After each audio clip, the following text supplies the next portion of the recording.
Hi guys, welcome back to our channel. In today's video, I'm going to show you how to make custom emojis on Discord mobile. But before that, if you are new, please hit the like and subscribe button and hit the notification bell so you can be notified if we post another video. So without further ado, let's get started. First, open a browser on your device. Search for any picture you want to use and save it. Then, open a new tab and search background remover.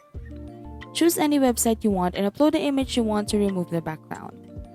Once it's done, download or save it. Go back to Discord and tap the three horizontal lines at the top left. At the right side of the server's name, tap the three dots and go to Settings. Scroll down and tap Emoji. Tap on Upload Emoji, then upload the image.